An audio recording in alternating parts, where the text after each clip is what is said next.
Hello, everybody. Welcome back, men. Welcome back. It's good to see you again. Today, I have a topic to talk to you about. It's Christian men, wimps. Hello, wimps? I am hearing so much today from Christian men, kings, warriors, priests, prophet, kings, men made in God's image, talking as if they have no power. What's power? Power is influence. Talking like they can't make a difference and they can't make a change and, oh, everything's so bad out there. I don't know what I can do. And geez, it's out of my control. It's out of my hands. I can't do anything about that. Hey, let me tell you, you're full of crap if that's what you think. You have totally abdicated what God gave you, and He gave you everything. Every gift you have, every skill you have, the food you eat, the clothes you wear, the house you live in, the cars you drive, the job you have, everything. And He made you in His image. His DNA stamps on you. And the word wimp doesn't come up anywhere in the storyline when we talk about God and men being created in His likeness.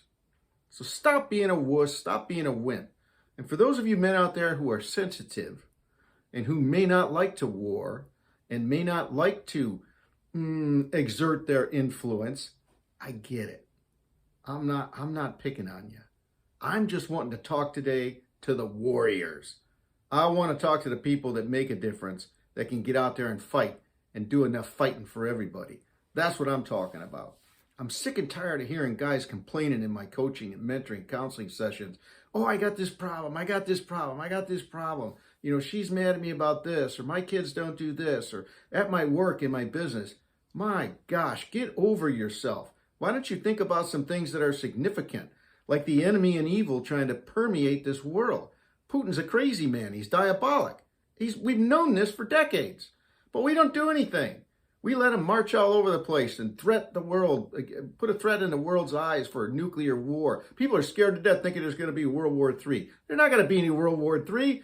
This guy is nothing. He's a bum. He's a criminal at very, very best. He's a criminal. You know, the entire economics of Russia is like just smaller than the state of New York. Are you kidding me? And we're letting this guy run around the world telling us all what to do under the threat because he's got nukes? Let's take care of him, guys. That's all I can say. Let's take care of him. Pray. Get on your knees and pray, men. Pray for God Himself to come, send His angels of war, and eliminate this diabolic from the face of the earth, and eliminate this leader, and nobody seems to be able to want to or can get rid of, and all the other leaders that are evil and diabolic. That's abroad, that's far. What about in your own home? What about the diabolics that are at play there, where the enemies there are trying to always cause tension and problems between you and your wife, and you're tired and she's tired, and oh my gosh, we work so hard, we do all this stuff. Man, you don't know what hard work is living in the world we live in today. Talk to your parents or your parents' parents about what struggles were. They can share with you, some of these older people that are still around, what true struggle is and what it means to struggle. Truly struggle, not have food, not have clothes, not have a place to stay. That's struggle when the basic necessities can't even be met. Now, what about your children? So you got the enemy in there trying to break up marriages with discussions and being upset about your overspending on credit card bills. You can't make the boat payment, the house payment, the car payment, the country club payment, whatever the payment is, all designed to fund your pleasure and satisfy your desires and your appetites, no matter what they might be. And how about our children? They're prime time prey, man, for the diabolics. The enemy would love nothing more than to steal virginity from your children and screw up your marriage. Nothing more. Talk about setting the world in a tailspin when you can destroy families and promote promiscuity and have no love that matters anymore between people.